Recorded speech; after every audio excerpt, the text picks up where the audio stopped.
Welcome back in, Strike Show podcast. I'm your host, Travis Fulton. Thank you for making us part of your day. The PGA Tour continues to roll on. Week 4, Travelers Championship. One of my favorite TPCs. I've been fortunate over the last few years of my life, be able to play across the country, play a number of the TPCs, and I love TPC River Highlands. So I was excited to see PGA Tour go back there, and Dustin Johnson, he finds some fire with the putter and gets his 21st win on the PGA Tour.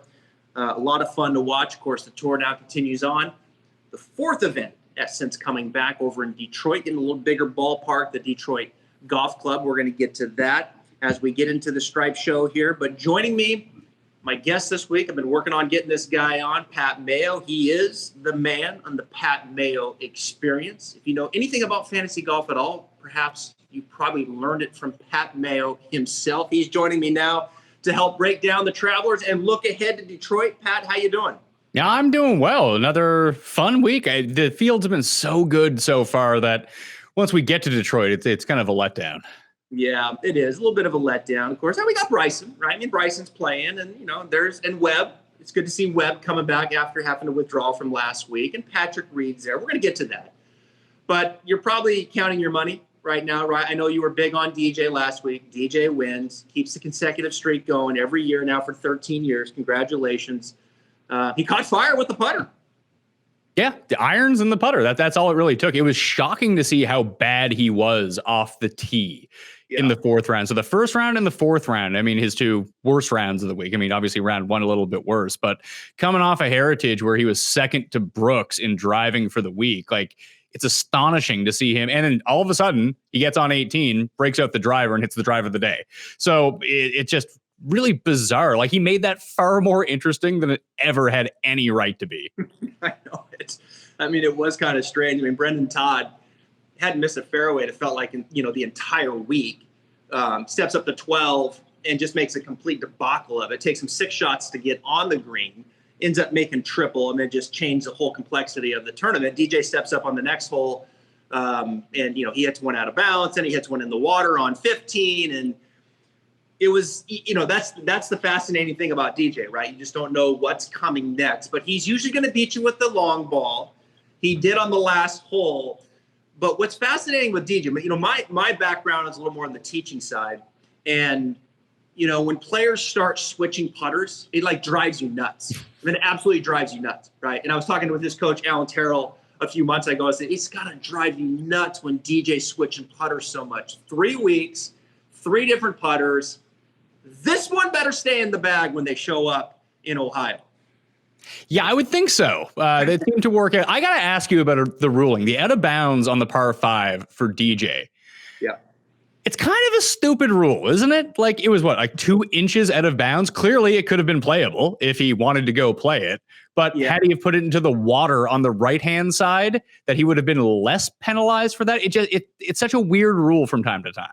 Yeah, it is. OB is one of those that's up in the air. It's a good point. I wouldn't be surprised to see OB go completely away and just make it all a lateral hazard like the water, right? Where you just go up there and you have your choices where you take one shot and off you go.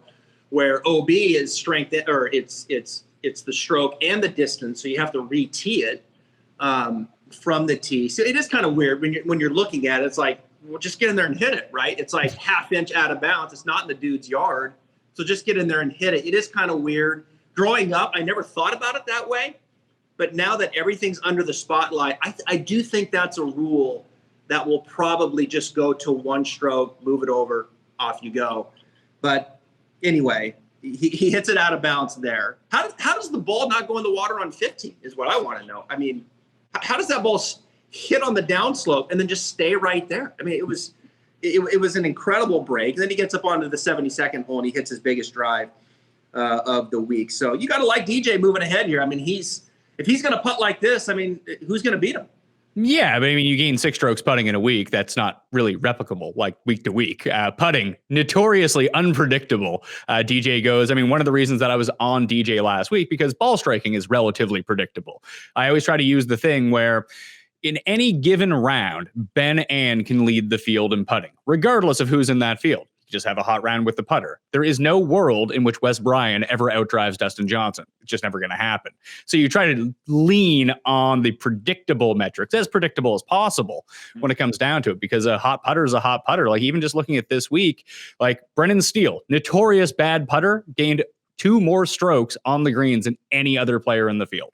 So it's really hard to cap putting. So you try to, when you're making your picks, you try to gravitate towards the more predictable stuff. And like I said, with DJ, second off the tee at Harbour Town, he was top 10 in irons, ball striking, he was top 5. He couldn't putt or chip. Now, it doesn't mean he'll never putt or chip. He chipped pretty well this week. He putted excellently. But if he goes back to losing a stroke at Memorial, then it's not going to be super shocking. Right. But it is interesting though. Like he clearly wasn't happy with his putting, right? I mean, he's switching putters. He comes in his 3rd putter in 3 weeks. But this is DJ. This is the way he rolls. He's probably, no one's put more putters in play than Dustin Johnson, and that's all it takes is one little different look. Couple start to go in. These guys catch fire and off they go. What do you make of Phil Mickelson? He opens up pretty well Thursday, Friday. Is this guy ever going to hit the ball good enough, you think, to get back in the winner's circle? It's really going to depend on the course, I think. Like we saw a lot of crossover between Pebble Beach leaderboard and the leaderboard this week. Genesis was another one. Valspar was another one where a lot of these places just cross over in terms of, it must be the look off the tee, I'm guessing, and just how you shape your shots, or some of the green complexes, that there's a familiarity to some of these places. RSM was another one for sneaky guys coming up, like lesser known names, like the Will Gordon types and the Tyler Duncan types of the world kind of popped up, all scattered about that RSM leaderboard over the past 3 years. Mackenzie Hughes, former winner of that event too. Yeah. So, I mean, with Phil, I think he's got another run in him, but it's probably going to have to, it's a lot. I mean, Tiger won Zozo over in Japan, but no one had really played that course before. But as we'd seen, Tiger tends to do his best work at courses where he's had a lot of success in the past. Yeah. With Phil's extra distance off the tee, I think it makes him alive for a lot of places. Clearly, the short game is never going to be a problem, but he needs to get almost like when we get to Detroit, you need to get your irons and your putter on the same page for all 4 rounds. And you kind of mentioned Brendan Todd, the guy couldn't miss a fairway. It's really reminiscent of Graham Dillette at Heritage a few years ago. Mm-hmm. That was the year that Wes Bryan actually won at Heritage, I believe. I think he had hit, almost like Abraham Answer did this year, he had hit almost every green in regulation through 3 rounds. I think he had missed 2 or something like that. And Graham Dillette, love Graham Dillette.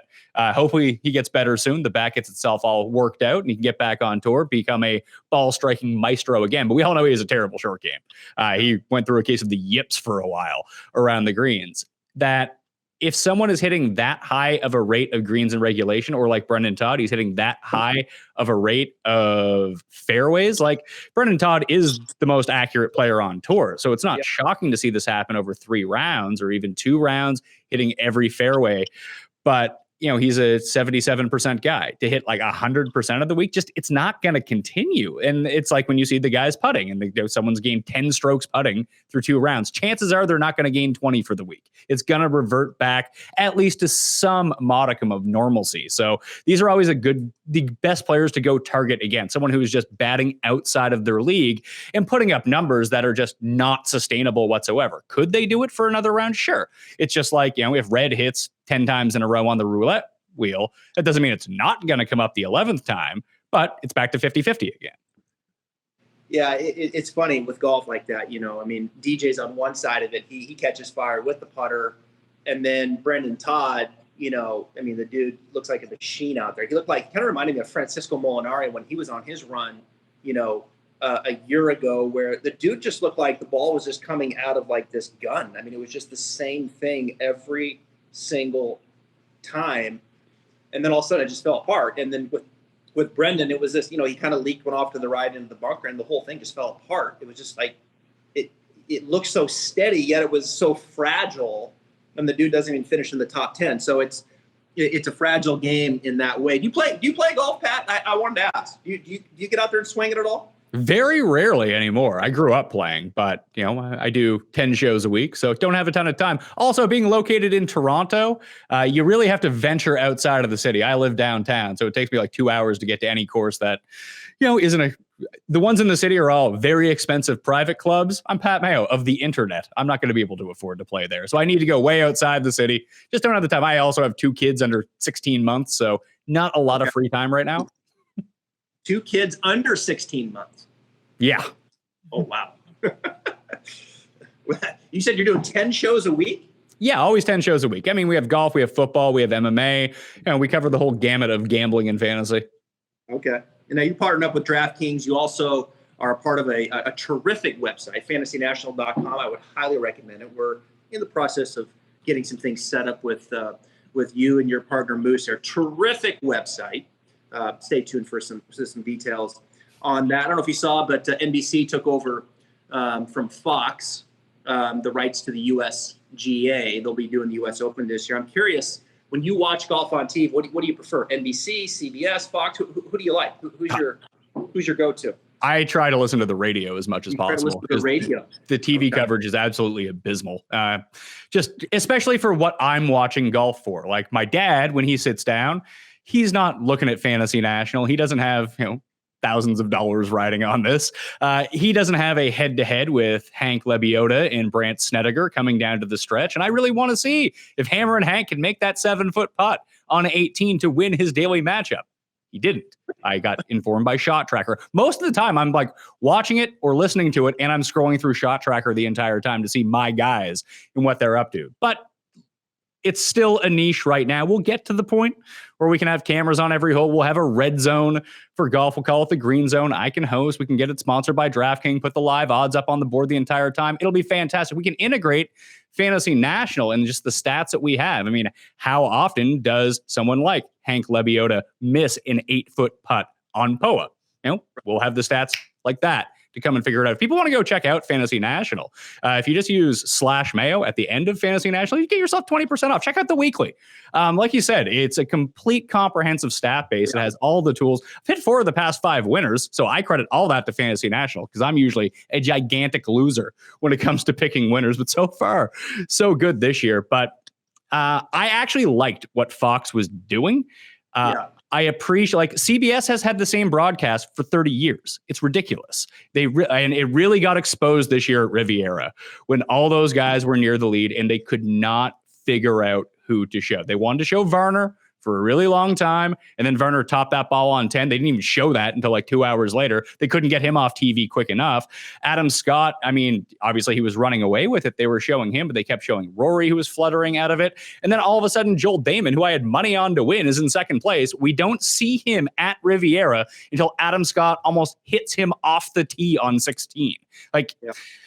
They're eventually coming around. There's enough noise because, I mean, social media, pretty terrible place by and large, but from time to time, you can use your voice to be heard, and just people have heard the complaining. I think for pure quality, just because of the synergy with Golf Channel, the NBC does put on the best product. But I just like the innovations that Fox was bringing. They just really tried out a lot of stuff, whether it be the cams in the bunkers, all the jib shots. Like, as a production person, I was really high on what Fox was trying out. The issue was, what did they pay? Like $12.5 billion or something crazy like that for the rights to the USGA. And frankly, and they got the Franklin Templeton shootout as well. Great. No one's really going to be watching that in December when football's on. But realistically, you get the men's US Open, the US Amateur, the women's US Open.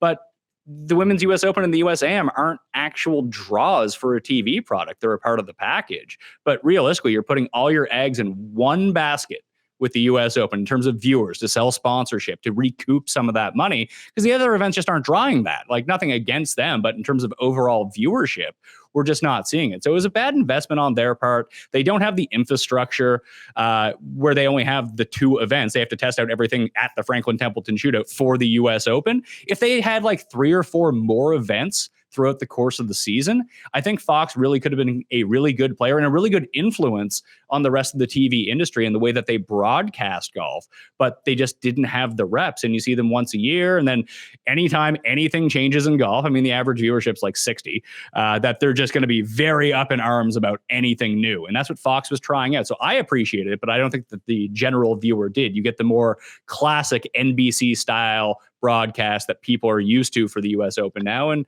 I'm guessing people are going to love it. Yeah, that's why I was hoping the players was going to happen, because they did have a camera in every group, right? You were to be able to see every shot from every player at this year's Players Championship, which didn't happen. I do think that's where it's going, though, right? Because of the influence of fantasy golf, of gambling. Like you were saying, Pat, you want to see what Hank Lebioda is doing, right? And because you've got him in a head-to-head matchup, even though he is, T51 at this point, there's other ways. There's other things that are on the line when it comes to fantasy sports. How has fantasy sports grown? You've been doing this for a long time, and you look at it now in golf. Where's the growth been? How would you describe it, say, now versus just, say, 2 or 3 years ago? Well, in terms of like contest size, golf is second on DraftKings to football in terms of the giant payouts and the prize pools and the number of people that you can get in. Now, baseball and basketball still technically outrank it in handle because it's every single night. Whereas golf, you only get the once a week plus all the showdown contests, which is for each individual round. But it's tremendous. I mean, the thing that you can see as the biggest influence that DraftKings and betting on golf has had on the PGA Tour is check out the ratings from Golf Channel Thursday and Friday from 3 years ago and compare it to now. When you break down the demographics, the overall viewers, everyone's getting younger. Young people like playing on DraftKings. Young people enjoy to bet. They know how to bet, at least online. That's always going to be the biggest part of this is, I can convince you to throw down whatever you want to wager on Dustin Johnson this week. You can go play a DraftKings lineup. There's a millionaire maker this week for $20. You enter your $20, you might win $1 million. It's not you and your viewers I need to convince. It's crotchety old guy at the country club. Like, hey, you got a ton of money. Here's how you put $100 on Dustin Johnson. I know you want to bet on stuff. You're walking around the course betting on everything. Here's how you bet on golf. You need to figure out a very easy way to convince those people to get in. Then all of a sudden, all this TV broadcasting, now that it's geared towards them because they have a stake in it, will change immediately. Yeah, it's definitely growing. It's funny since, I'm doing this show. It's called The Matchup. With DraftKings, we're just doing head-to-head stuff. Nothing extravagant as what you're doing on the Pat Mayo experience. But since I've started doing it, just my ecosystem, right? Which, on Instagram, we're up to like 125,000 followers, pretty engaged, active. And you can see them starting to really come up and warm up to it. And just now, week 4 into it, how many more DMs I'm getting, how many more texts I'm getting, and saying, wow, this is a blast. I'm glued to my TV on a Saturday afternoon, watching Joel Damon, and following him on. So it's happening, right? But I think you make a valid point. Like, you go out to these golf courses, and your dad and his buddies are out there throwing around $20-$30, and but hey, here's an easy way to bet on DJ and Brendan Todd and Patrick Reed. They would do it, right? And so it's cool to see the growth of fantasy golf, and I'm excited for it. I've always played fantasy football for years, probably more fantasy golf just in the last, probably 3 or 4 years. And I'm in the business, I'm in the teaching side of it. So it kind of took me a little bit just to kind of get into the whole basics of fantasy golf. So I think it's great. The PGA Tour is behind it. Of course, DraftKings is partnered with the PGA Tour. It's just going to continue to grow and grow. And it really does put you right in the center of the action. The Millie Maker, as you mentioned, don't use Pat, use mine.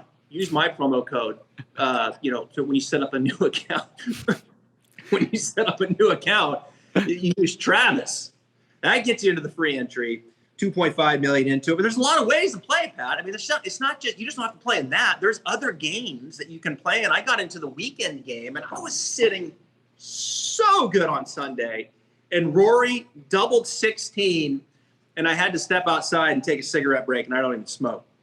I mean, I do smoke, so I was taking cigarette breaks the entire time. But the big thing with Rory, and I really thought that I was listening to the radio broadcast when he put it into the water, and the way that they broke it down, I thought was pretty disingenuous because Rory, being the best player in the world, he's not out to come in 4th at the Travelers Championship. So they were giving him all this heat about, he got a bit too aggressive out of the bunker. Well, what's he supposed to do? He needs to go post a number. He's not, with his current score, making par on 17 is also not going to win. So what's the difference between double bogey and par for him at that point? He's not Will Gordon trying to secure his tour card. He's Rory McIlroy trying to win an event. And the only way he can win an event is if he goes like 10 under on the day. And even then, he may not have a chance. And with 2 holes to go, like, what are you going to lay up out of the bunker? He knows it's probably a 1% shot, but he's got to take it, doesn't he? Yeah, for sure. I mean, actually, excuse me, he doubled 17. He birdied 16, hold the bunker shot, and then he doubled 17. And he didn't get it up and down on 15. He drove it to the front of the green on Sunday, didn't get anyway. These are the conversations you have with yourself, right? This is what fantasy golf does, is it just keeps you right there with them. And I wanted to be watching Rory, all the way through. But anyway. Well, one of the big he cost me a little bit. I had first on the weekend going into the last few holes there, and anyway, that double hurt a little bit. Well, the big thing is that people are starting to realize is how often PGA golfers miss 8-foot putts. It's like it never occurred to anyone that they only make them at like a 40% clip. Yep. No, you're exactly right. That was one of the points I had on there is when with fantasy golf, like you see the bad, right? I mean, the bad becomes much more apparent than it did if you were just watching the coverage, because the coverage is showing the good. And then when you're the bad, right, like Harold Varner, when he topped it off at 10 and started like get him off the TV screen, fantasy guys are probably still watching him, right? They still want to watch him on the back end, but it is a difference. You are going to see the bad, for sure. Let me ask you this. Give me a name or two that has just pissed you off too many times over the years. Oh my God. Every time I play Jason Kokrak, he misses the cut. And every time I fade Jason Kokrak, he comes like 6th. It's like clockwork. It's almost insane how that works. Max Homa is another one, or Homa, because the PGA Tour corrected me on that pronunciation when I was doing videos for them. Sorry, I'm Canadian. This is how it works out. This is my accent. I'm sorry, Max. Yep. Like, I love you. Every time I use you, you miss the cut. Again, every time I don't, T4. Something crazy like that. So you don't ever let that sway you when it comes down to it. Like one of the cool features on Fantasy Nationals, we have an anti-bias mode up in the right-hand corner that strips the names of the players and just gives them generic creative player names. And then you can just look at the stats unfiltered without having the allure of the name that goes next to it. And then, what are the stats actually telling you when you don't see the name Patrick Reed or whoever it might be next to a player? It's one of the few things I like to do at the beginning of every week, just to give myself a sense of where people are sitting. So I always really like that. As a teacher, I got to ask you. Yeah. I'm always saying, maybe you have better insight. I mean, you do have better insight than this to me, but what percentage of PGA players right now do you suppose have like an analytics team for them at each event? I'd say most. Most? Yeah. Is that a new thing, or is that something that's been around for ages? I'd say in the last 4 to 5 years, that number has grown significantly. And what do those guys do exactly? Well, I think they're showing them, what their strengths and weaknesses are, and then how to play those particular types of golf courses based upon their strengths and weaknesses, and then also based off what the statistics are telling them. There's a great program called Decade. Have you heard of that? No. You should look at it, Decade. And the name of the guy that owns that, is Scott Fawcett. And he's got, statistical data just like you do in the best ways to play every single hole. And the big controversy last week was 15, right, on how to play 15. According to Scott, they were playing it incorrectly based upon what the data is showing. That little strip on the left-hand side before you get into the water was rough, right? We saw DJ's ball stop there. If that's shaved down, then, of course, all those golf balls are going into the water. But what's the best way to play that hole? Because if you drive it and you go and you miss it to the right, it's dead, right? Not everybody's getting it up and down there. The best way to play that hole statistically is to lay up short, like Rory did on 16, is just to hit it short and then pitch the ball up. Right. So what you just said is super interesting. So there was a big study done, I forget who it was years ago, about number 10 at Riviera. And how you should play the hole realistically was determined by where the pin placement was that day.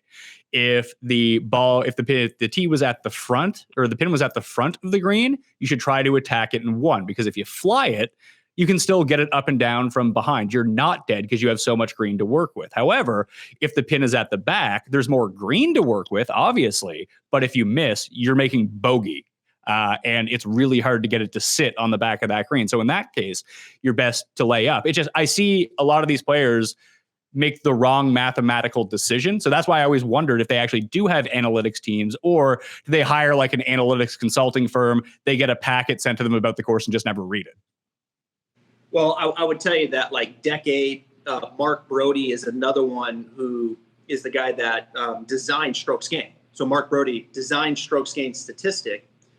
He has a lot of data on this. And then Scott Fawcett with Decade is basically shipping out packets to his players on the best way to play the hole, right? Now, from there, you have to decide, based upon how you play and what your strengths and weaknesses are, on how you're going to play about that hole. But, the one thing we've learned is that statistically, we know distance is king, right? And, like for a par 5, for example, if I, before it's like, I can't get there, right? Like I hit my driver and I can't get there, I'm going to lay up to the number. Well, the statistics show that the closer you get, right, the percent goes down, right? The stroke average goes down, right? So it's like, you should just hit it as far as you can all the time.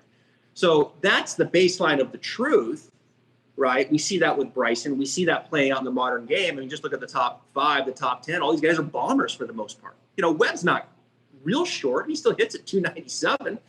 Tour average is 285, I think, right now. So, the longer you hit it, if there's a flag and there's a hole, there's an advantage. Where when I was growing up, par 5s, hit your driver, lay up to 100 yards. That's my favorite distance, right? But the reality is, like the statistics show, no, hit your 3-wood up there. Get it up there as far as you can.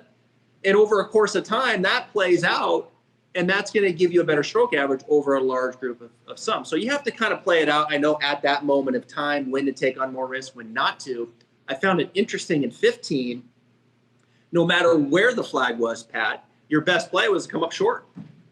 Yeah, it was just so few people, unless you hit the lucky drive that actually, I remember in round, I think it was 2, when the pin was up on the back right, that a couple guys did get it within 8 feet for eagle. Now, maybe you've weighed the risk reward and you feel that comfortable with your shot shape and the distance control there that you can get it close. But like you said, if you miss, all of a sudden you're looking at par, not the easy birdie, which it should be. You're getting too greedy playing for eagle when you should just play for birdie.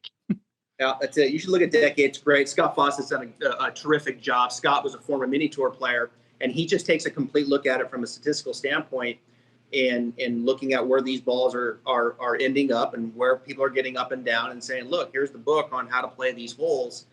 No surprise that through this study and through the involvement of this, Tiger has been the best at this. Shocker. Yeah, right, for his entire career. But it is interesting, and I would say, to go back to your question, God, it's got to be 80%. It's got to be 80% at least. I'm going to look into that a little bit and just kind of see what that number is. But I know it's talked about a lot more. I know these coaches are looking at it with their players a lot at the end of the year, where the opportunities are. And I would have to think on a week-to-week basis, playing out those numbers on how they're going to play in each hole as it comes out. But it's a new era for sure. It's bomb and gouge. I don't know how long you've been in golf, but when I was young and growing up, distance had an advantage, but it just seemed, the strategic part, it was a little more balanced out, right? You had the Fred Funks, you had the Corey Pavins, and the Zach Johnsons, and they were up there all the time with the bigger hitters, right? And now it's like, here you got Rory, you got Rahm, you got Brooks, you got DJ, you got JT, right? Just get out of my way, red ass, here it comes. We'll go find it. It doesn't matter if it's in the rough, because the statistics say, send it, baby, just go.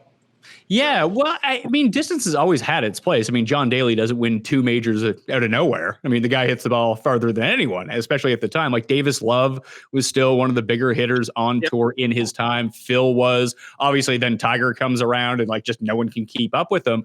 The big difference now, as opposed to 30 years ago, when you're talking about your Brad Faxons or your Corey Pavins, Corey Pavin's a little dude, but Rory is a little dude.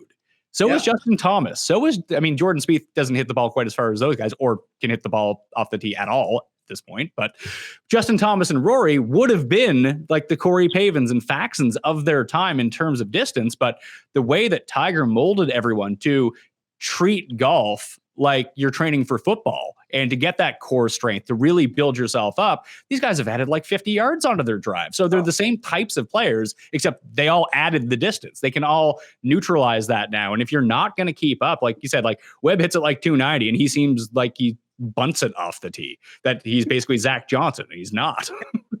It does. I was doing some research this morning. I looked at Webb. I'm like, damn, Webb's 297, I mean, and he feels like he's insignificant, off of the tee. When Tiger came along, it was like, damn, he's big. He's 6'2". You can just see it. He's cut. He's ripped. Looks like an athlete, right? And now Bryson looks like inside linebacker. I mean, pretty soon it's going to be like we're going to have defensive tackles out there, hitting the golf ball. I mean, it's an athletic game. You guys are changing the game. And even, back to when I was younger, it was like, don't lift, don't swim. These are bad for golf, right? I mean, come on. I mean, you get athletic, you get stronger. With Bryson, he's maintained his length in his swing. He hasn't gotten shorter in his swing length. So I think that's key. I think Tiger got a little bulky there for a while, and that caused some issues. But, he's leaned out. I think it's in a better spot. We'll see if Bryson can maintain this. But it's amazing. I mean, he's up there in the 322 mark on average. We saw a couple of drives, 340, 350. I think he right now, apples to apples, is 15 to 20 past Rory, which is crazy. 15 to 20 past Rory. And as we kind of look ahead here, I want to lob this ahead a little bit, Rocket Mortgage, and get some insight from you so I can make some money this week. Detroit Golf Club, second year, Donald Ross design. Gosh, I mean, I remember this tournament last year, Pat, and Nate Lashley's an alternate, right? Gets in, wins the tournament.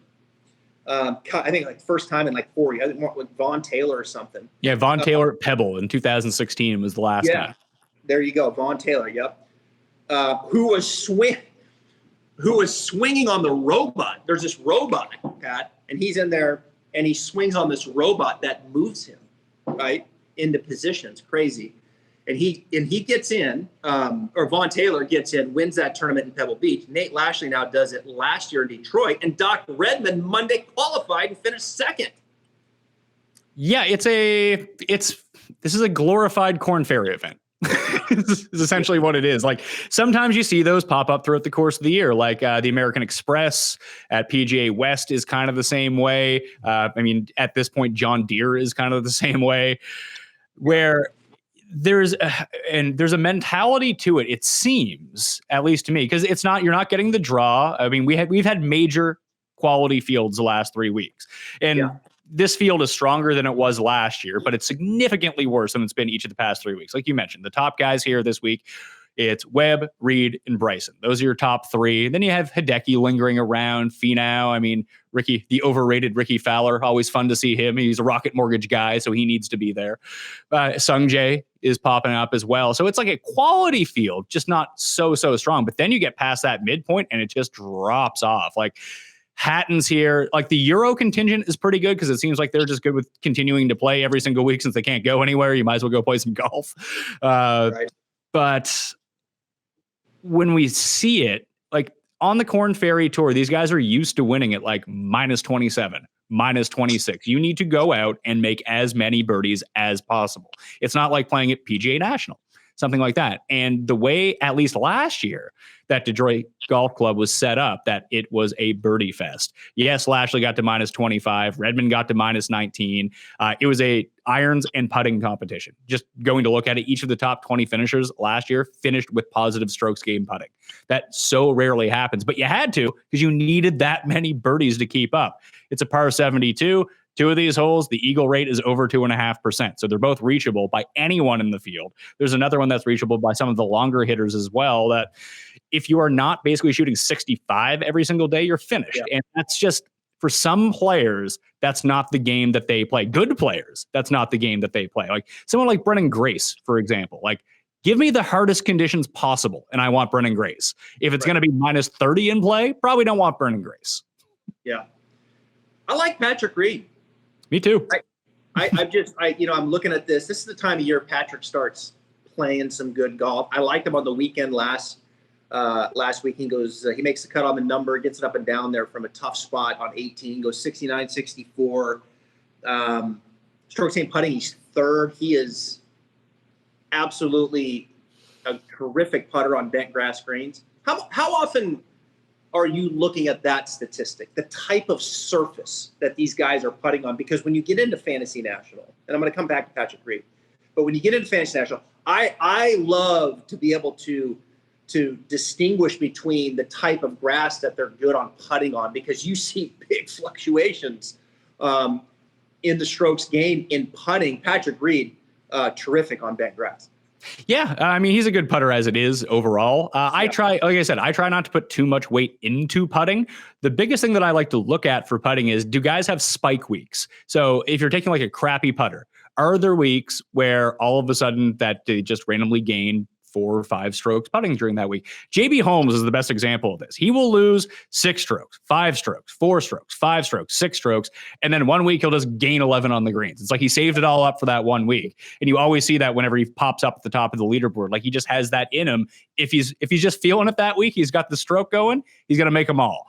Reed is a bit more consistent, but we saw the reason that he was so terrible in round 1 is because he lost 2.5 strokes putting in round 1 last week. And then he battled back throughout the course of the week. But through ball striking, he never putted especially well, even during the final round last week. Bent is his preferred surface in terms of strokes gained per round. He gains almost 0.4 per round, which is great to see. That's very encouraging. But I wouldn't lean into that as like a deciding, make it a coin flip type of thing. If you're down between 2 people and you look at it, maybe then use it. But I wouldn't just go targeting who are great bent grass putters. I think that you're getting yourself into a lot of noise for one thing, because obviously not all bent grass putting surfaces are the same. I mean, the Masters is bent grass. I doubt that the greens at Augusta really resemble the greens at Detroit Golf Club. Yeah, it's true. Reed was T5, played here last year. Good finish. It just kind of feels like a Patrick Reed type of event. He, of course, he won at Mexico last year. He's 7th in the World Golf rankings right now. That top 5 is like right there on his fingertips, and he can get to it. Nate Lashley last year coming into a missed 4 of 8 cuts. Of course, he was the alternate, and then he just blitzed the field. I mean, just had an absolute career week. +8 strokes gained tee to green, plus 9.3 in putting. This year, he's missed 1, 2, 3, 4, 5. He's missed the last 5 cuts.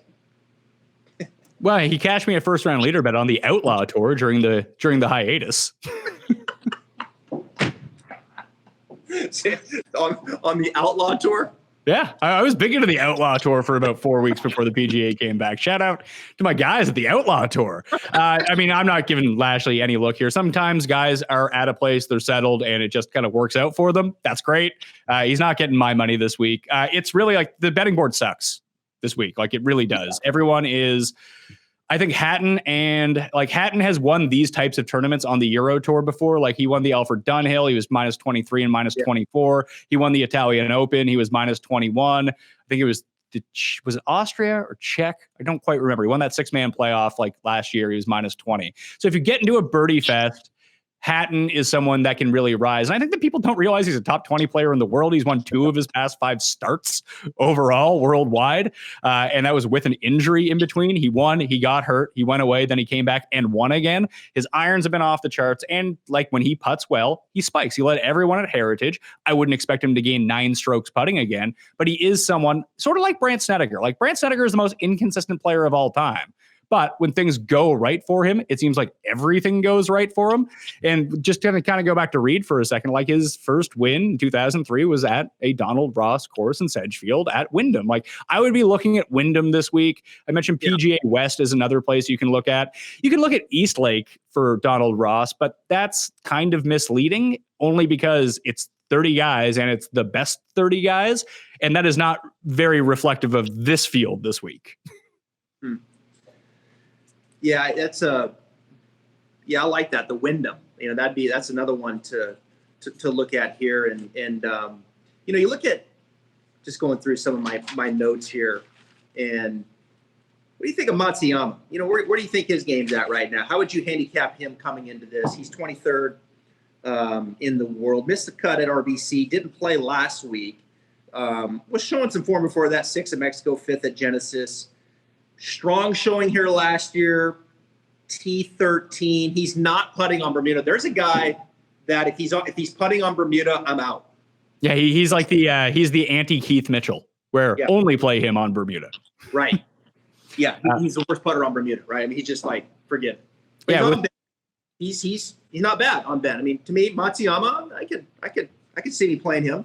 Yeah, and Matsuyama gained off the tee and through approach at Heritage. He lost 6 strokes putting in 2 rounds. Right. That's hard to do. I think that might be 5.2 strokes putting through 2 rounds. I think that's the most he's ever lost in a combination of 2 rounds in his career.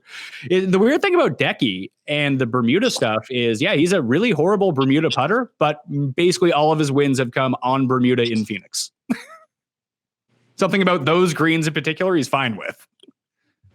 Yeah, that's where it's skewed a little bit, right?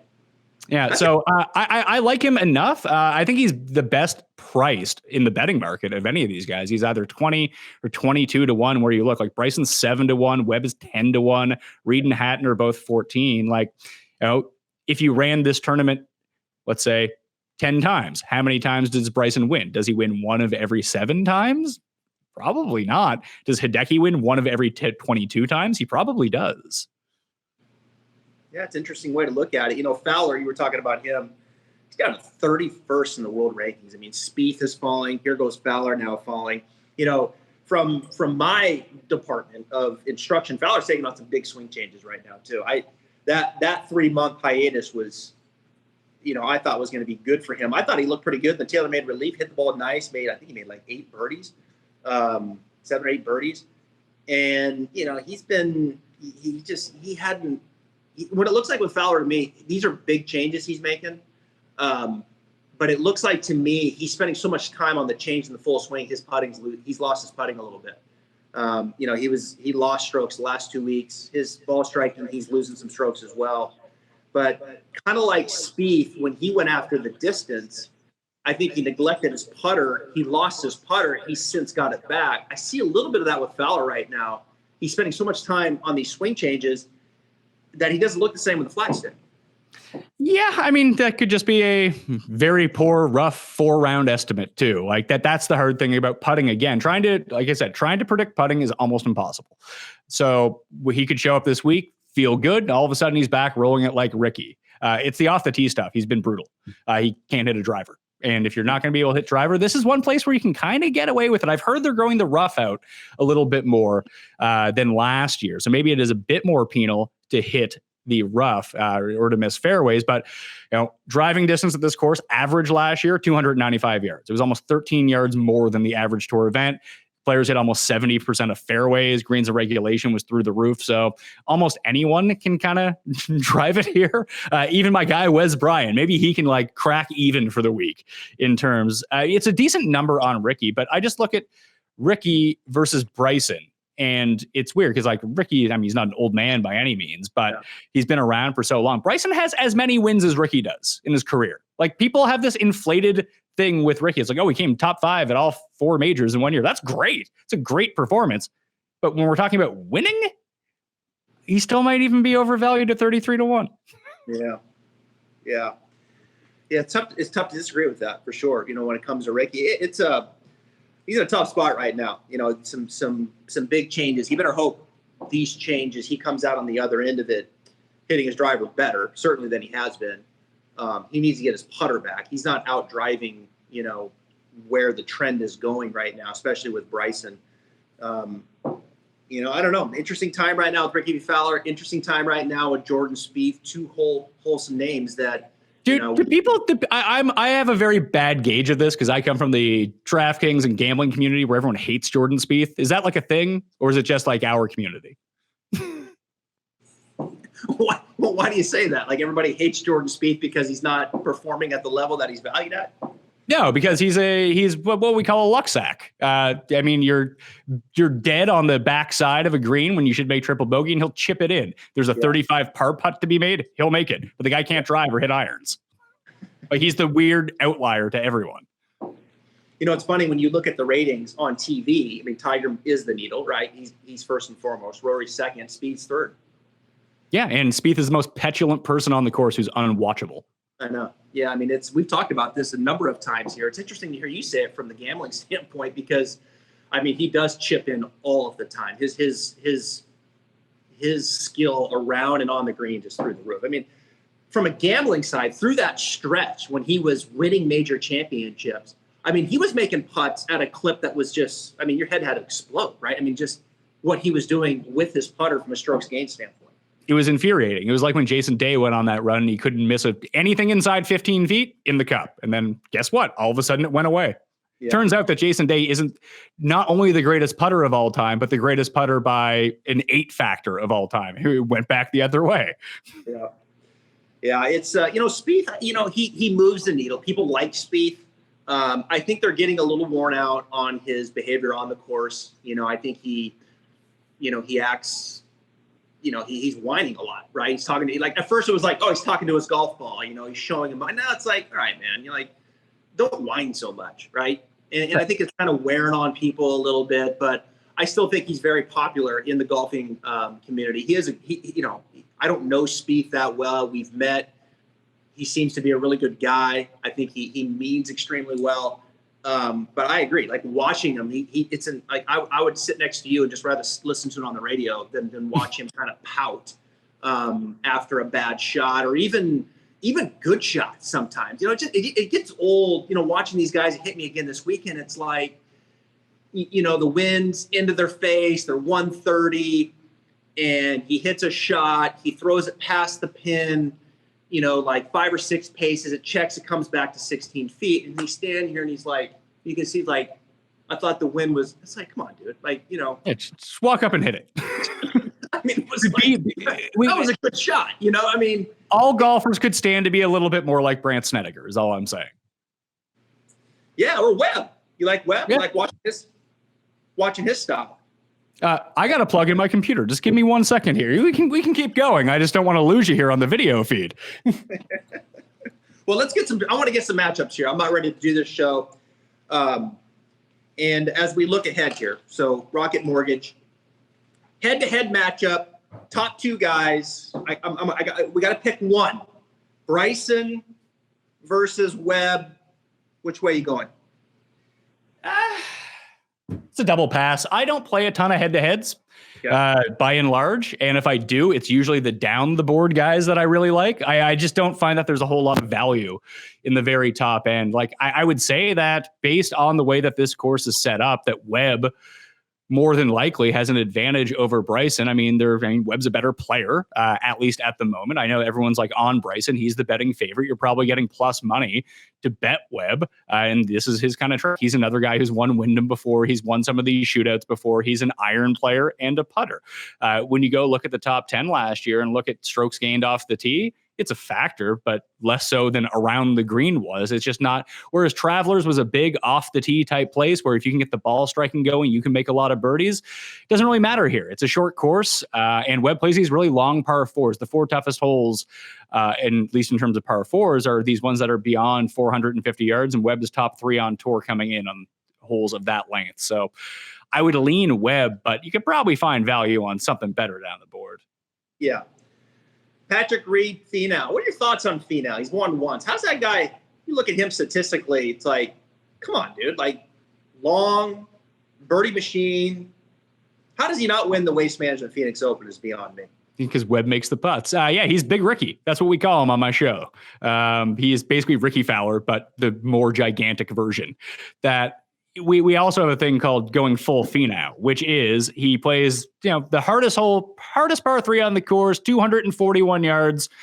He sticks it to, like 52 feet. He'll make that putt from across the green. Then the next hole, he'll have the shortest par 5 and then somehow make bogey. That's what he does almost every single week. The easy holes give him so many problems. It's shocking. He's going to go on a stretch when it comes all together and knock off like 2 or 3 wins, like within either consecutive weeks or within like a 3-month period, a lot like Molinari did. Because Molinari went from being a guy who couldn't make a 3-foot putt to making every putt for 3 months. Now he can't putt again. And it's going to happen. Like you see this happen with bad putters from time to time. They hit this stretch and they go. He needs to keep that ball striking up. And since the hiatus has ended and we've returned, Finau has not been striking his irons particularly well at all. And that would worry me about him this week. Yeah, and he's not as long. Like he seems like he's lost a little bit of distance too, to me. These are really weird courses to kind of judge that. You have Colonial, you have Heritage, you have Travelers. Now you have this. It's not like any of these are Bombers' paradises. It's not just take out your driver and rip it. We're not playing Kapalua. So maybe he was trying to embed some more strategy to what he wanted to do off the tee, shape his shots a little bit better. Whereas Bryson was like, give me a driver. I'm just going to hit as far as I can. Yeah, he's maddening. Finau is such a good guy. I mean, great guy. And I want him to win. Here he is, Waste Management. On Sunday, he's got a birdie, Pat, one of the last 4 holes to win. That's it. I mean, 15 par 5, 16. I know people are there. It's a short par 3. It's a wedge. 17, it's very easy unless you put it into the water. And 18, he hits it 335 down the middle. People underrate how hard it is to close. Like this, even last week, like when I wrote up DJ, I bet DJ, someone sent me a thing. It's like, well, DJ can't win anymore. It's like, what are you talking about? DJ can't win anymore. Like, because he hasn't won in over 12 months. He'll never win again. Like, are you kidding me? Like, it's hard to win. Like, people give Rory such crap about melting down on Sunday. Do you know why it seems like Rory melts down on Sunday? Because every Sunday he's in the mix to win. Yeah. Guys don't win at 100% clip. Everyone just compares every single player to Tiger, vintage Tiger, who did win every single time. That's fine. Yeah. That's more of an outlier, let's say. Give me a couple early look at a couple names that maybe we're not thinking about right now, like a Nate Lashley last year, a Doc Redmond. You got any of those in you? Yeah, so I mean, Redmond's down to like 40-1 this week. Everyone's on him. I wanted to bet Hovland, but his odds are terrible. Like all the guys that you would want to bet, their odds are terrible. So that's not great. So if we're looking long shots, Varner last week was 3rd in approach. He gained over 7 strokes on approach. He's played well at Wyndham in the past. He's played well at John Deere. He can go out and win a birdie fest. And this isn't a super strong field where he's probably not going to have a bunch of the elites coming after him if he's at the top. And he's been really close now for some time. He's played well since the hiatus ended. I know he didn't play well at Heritage, but hey, that happens from time to time. He's not a consistent player, but he's coming out at 100-1 right now. I like Varner. I liked what I saw at a Kyle Stanley last week. He's someone who just hits every fairway. The irons returned for him. Guy can't make a putt to save his life, but hey, maybe this week he can. He won when this tournament was called, what the hell was it called? The Quicken Loans a few years ago. He won without gaining strokes putting. He was that good ball striking, and the ball striking appears to be back to that level again. Start draining a few putts, gain like 3 strokes on the green. You're doing pretty well. So Kyle Stanley, I believe he's 125-1. Wes Bryan led all players in approach last week, and we know he can go nuclear on the greens when he gets it going. Better on bent grass, as you mentioned, like Patrick Reed. Good putter all around, especially good on bent. He sucks off the tee, but as long as he can keep it in the fairway, which you can do with this course, utilize those irons, he's another player who can go out and win a birdie fest. He's 200-1 right now. And my main man, Kim, I bet him every single week. They always list him at like 175 or 200-1. He wins more than that, as it turns out. And he has won at a Ross course in Wyndham. That was the site of his first ever win. Played really well, tee to green last week. Couldn't sink any putts, but he's just an absolute outlier. He's someone who never play in your DraftKings lineup and only ever bet him to win, because he can win. He's like the Ricky Bobby of the PGA Tour. He's first or he's last. So hopefully this week he can be first. Is Kokrak in the field? Kokrak is not. So there was 3 guys I really wanted to bet. I wanted to bet Ryan Moore. I wanted to bet Ben Ann, and I wanted to bet Jason Kokrak. None of them are playing. And Russell Henley, I wanted to bet, coming off his great ball striking week last week at Travelers. And he's also not in the field. So I don't know what's going on here. 2 shots cost me the weekend game in DraftKings yesterday. Stanley's drive on 15, hit it in the water, and Rory's double on 17. Those were the 2. I was looking great coming down the stretch, and those were the 2. And I was surprised. Stanley, he's usually very accurate, that he hit it on the water on the left, which just shows you, hey, just lay up short. Just lay up short on that. For him, doesn't matter where the flag is. I was going to say for him, and that's a little bit of a different situation, only because it's like the Rory thing. Like Stanley, what's it really matter if he comes T31 or T21. Like the guy's won twice on tour before. Like he's not hurting for cash.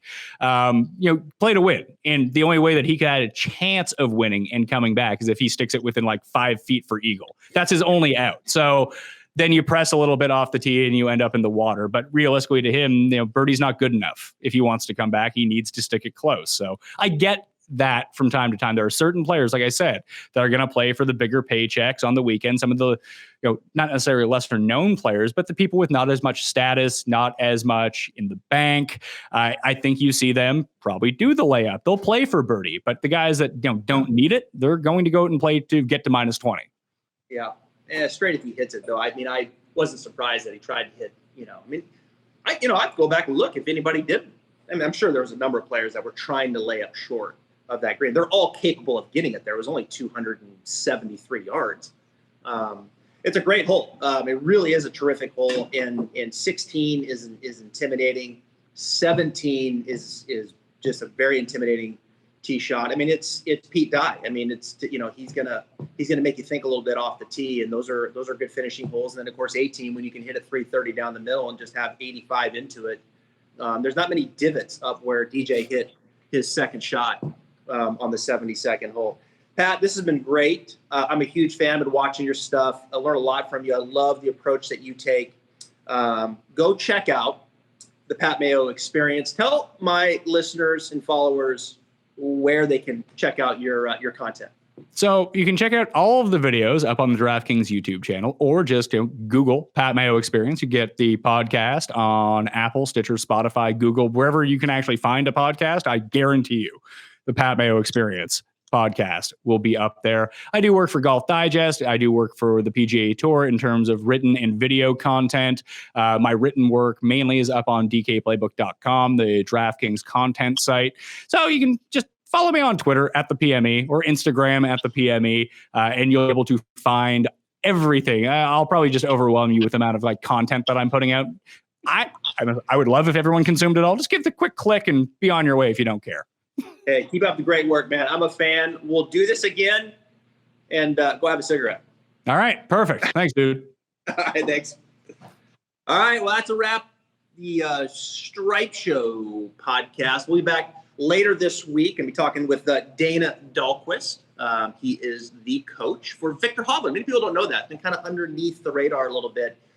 Dana has been doing some really good stuff with Viktor Hovland. Viktor's playing well. He's in the field this week. So we're going to dig in a little bit on what's happening there. All right, thanks for joining us here. We will see you later on this week, Stripe Show podcast. Thanks, Pat. Sweet. Thanks, dude. That was fun. All right. I got to go film my show. Okay, man. Yep. All right.